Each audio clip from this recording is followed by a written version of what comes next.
550 हमलों से यूक्रेन में तांडव, टॉम हॉक से उड़ेंगे चीथड़े।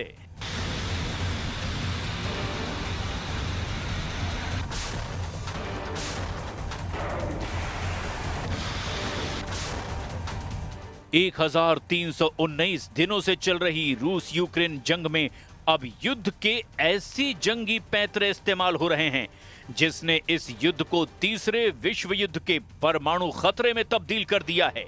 महज 7 दिन के अंदर ही एक बार फिर से राष्ट्रपति पुतिन ने राष्ट्रपति ट्रंप को सीधे चेतावनी दी है कि अगर अमेरिका ने यूक्रेन को घातक क्रूज मिसाइल टॉम हॉक दी तो फिर रूस अमेरिका से सीधी जंग करने को मजबूर होगा, और अगर ऐसा होता है तो फिर विनाशक बर्बादी के लिए सिर्फ और सिर्फ अमेरिका ही जिम्मेदार होगा।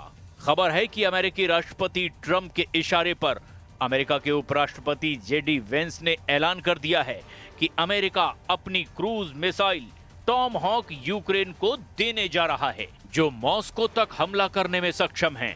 इधर आधी रात से रूस ने यूक्रेन पर मिसाइल और ड्रोन से तूफानी हमले शुरू कर दिए हैं। यूक्रेन के ओदेसा और ल्यू समेत यूक्रेन के 9 इलाकों को रूसी सेना ने मिसाइल और ड्रोन हमलों से भस्म करके रख दिया है। यहां तक कि रूस ने यूक्रेन की उस पैसेंजर ट्रेन पर भी ड्रोन हमले किए जिसमें दर्जनों यूक्रेनी सफर कर रहे थे। आग का गोला बन गई ये यूक्रेनी ट्रेन। तस्वीरें दुनिया भर में वायरल हो रही हैं।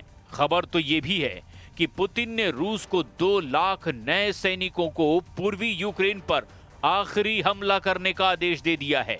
सबसे पहले हम आपको दिखाते हैं कि रूस ने आधी रात को यूक्रेन में कहां-कहां तबाही मचाई, और पिछले एक हफ्ते में अचानक रूस ने यूक्रेन पर 20 गुने हमले तेज कर दिए हैं। 9 इलाकों में उड़ाए चीथड़े, रात भर जलता रहा यूक्रेन। कुछ अपुष्ट खबरों में दावा किया जा रहा है कि रूस ने अपने सुखोई 34 लड़ाकू विमान से अंधाधुंध बम और मिसाइलों से यूक्रेन पर हमले किए। रूस का सुखोई 34 लड़ाकू विमान मीडियम रेंज का सुपरसोनिक बम वर्षक और स्ट्राइक लड़ाकू विमान है, जिसने यूक्रेन के शहरों का कलेजा फाड़ कर रख दिया है। वहीं यूक्रेनी सेना और राष्ट्रपति जेलेंस्की का दावा है कि रूस ने यूक्रेन पर दर्जनों बैलिस्टिक और क्रूज मिसाइलों से हमले किए हैं। इसके साथ ही रूस ने ईरानी ड्रोन शाहिद 136 से भी भीषण हमले किए हैं। हम आपको ये भी बता दें कि यूक्रेन के ज़ापोरिज़िया में मौजूद परमाणु रिएक्टर भी अब रूस की सेना के जद में आ चुका है, जिससे कभी भी वहां परमाणु तबाही आ सकती है। अब आप ये भी जान लीजिए कि पिछले 24 घंटे में ही यूक्रेन पर हुए रूसी हमलों में कितना बड़ा नुकसान हुआ है। रिपोर्ट्स के मुताबिक आधी रात को रूस ने यूक्रेन के 9 इलाकों पर जबरदस्त हवाई हमले किए। यूक्रेनी दावों के मुताबिक रूस ने आधी रात को यूक्रेन पर ड्रोन, मिसाइल और गाइडेड बमों से भीषण हमले किए।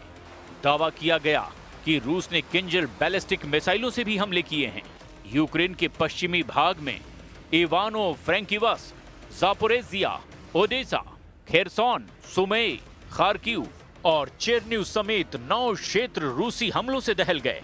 शुरुआती रिपोर्ट के मुताबिक रूस के इस हमले में 5 यूक्रेनी नागरिकों के मारे जाने की खबर है। यूक्रेनी सेना का यह भी आरोप है कि रूस ने उसके नागरिक ठिकानों और ढांचों पर बैलिस्टिक और क्रूज मिसाइलों से हमले किए हैं। राष्ट्रपति व्लादिमीर जेलेंस्की ने बताया कि मॉस्को ने यूक्रेन के 9 क्षेत्रों में 50 से ज्यादा बैलिस्टिक मिसाइलें और लगभग 500 ड्रोन दागे हैं। यूक्रेन के लीव पर हुए एक संयुक्त ड्रोन और मिसाइल हमले में 15 साल के लड़के समेत 4 लोगों की मौत हो गई है। रूस के मिसाइल और ड्रोन हमलों की वजह से 9 इलाकों में बिजली सप्लाई भी पूरी तरह से ठप पड़ गई है, जबकि ओडेसा में रह रहे 73,000 से ज्यादा लोग अंधेरे में रहने को मजबूर हो गए। रूसी हमलों से यूक्रेन के गैस संयंत्रों को भयंकर नुकसान हुआ है। खार्किव और पोल्टावा में यूक्रेन के गैस संयंत्र पूरी तरह से बर्बाद हो चुके हैं। वहीं यूक्रेन के सुमे इलाके में मौजूद शोत्स्का रेलवे स्टेशन पर रूसी ड्रोन हमलों से हाहाकार मच गया। पैसेंजर ट्रेन पर हुए रूसी ड्रोन हमले में कम से कम 1 शख्स की मौत हो गई है और करीब 30 से ज्यादा इसमें घायल हुए। यूक्रेनी अधिकारियों ने इसे डबल टैप हमला कहा, जिसमें पहले हमले के बाद बचाव दलों पर दूसरा हमला किया गया। свої цілі.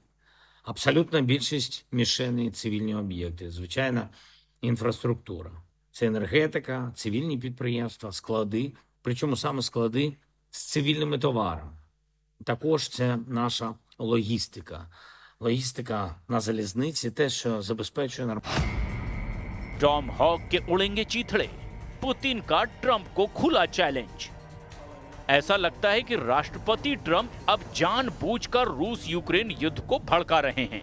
जब से ट्रंप ने पुतिन को और रूस को कागजी शेर कहा, उसके बाद से रूस ने यूक्रेनी शहरों के चीथड़े उड़ाकर रख दिए हैं। अब तक यूक्रेन के 27% से ज्यादा इलाके पर रूस कब्जा कर चुका है। यूक्रेन के जापोरेजिया, खेरसोन, लुहांस्क, खार्किव पर भी अब रूस का कब्जा लगभग हो ही चुका है। हारते और हाँफते यूक्रेन के सामने अब बस एक ही रास्ता बचा है कि अगर यूरोपीय देश रूस पर हमला कर दें तो यूक्रेन की हार कुछ और वक्त के लिए आगे टल सकती है। हालात तो अब ये हो गए कि या तो अब नेटो और अमेरिका रूस के खिलाफ खुली जंग करें या फिर वो यूक्रेन को वो हथियार ना दें जो रूस में विनाश कर सकते हैं। दोनों ही स्थिति में रूस अपने दुश्मनों को तबाह कर देगा और इसमें कोई शक नहीं रह गया। पुतिन ने ट्रंप सरकार और नेटो देशों को सीधे धमकी दी है कि अगर यूक्रेन को टॉम हॉक जैसी लंबी दूरी की क्रूज मिसाइलें दी तो यूक्रेन के साथ साथ नेटो देशों पर भी हमले शुरू हो जाएंगे। राष्ट्रपति पुतिन ने ट्रंप और नेटो दोनों को बड़ी जंग की धमकी दी है। रूस के राष्ट्रपति व्लादिमीर पुतिन ने काला सागर रिसोर्ट सोची में अंतर्राष्ट्रीय विदेश नीति विशेषज्ञों के एक मंच पर अमेरिका को खुली धमकी दे दी। पुतिन ने अमेरिका को सीधे धमकाते हुए कहा कि अगर अमेरिका यूक्रेन को टॉम हॉक क्रूज मिसाइलें देता है तो रूस अमेरिका के रिश्तों के लिए बड़ा झटका होगा। लेकिन अमेरिका की टॉम हॉक मिसाइल युद्ध के मैदान पर कुछ भी नहीं बदल पाएगी। यूक्रेन हार रहा है और आगे भी हारता ही रहेगा। रूसी सेना धीरे धीरे लेकिन लगातार आगे बढ़ती जा रही है। पुतिन ने कहा कि टॉम हॉक मिसाइलें रूस को नुकसान पहुंचा सकती है, लेकिन रूसी वायु रक्षा प्रणाली जल्द ही इसका जवाब ढूंढ लेगी।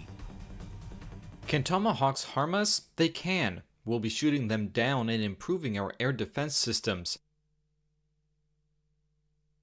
Will this damage our relations with the US, which are now seeing some light at the end of the tunnel? Of course it will. But how could it be otherwise? Using Tomahawks without the direct participation of American military personnel is impossible. अब ऐसे हालात में अगर Ukraine Tom hoc मिसाइलों से रूस पर हमले करता है तो यकीन मानिए रूस ऐसा विनाशक हमला करेगा जिसका तोड़ ना तो अमेरिका के पास होगा और ना ही नेटो के पास।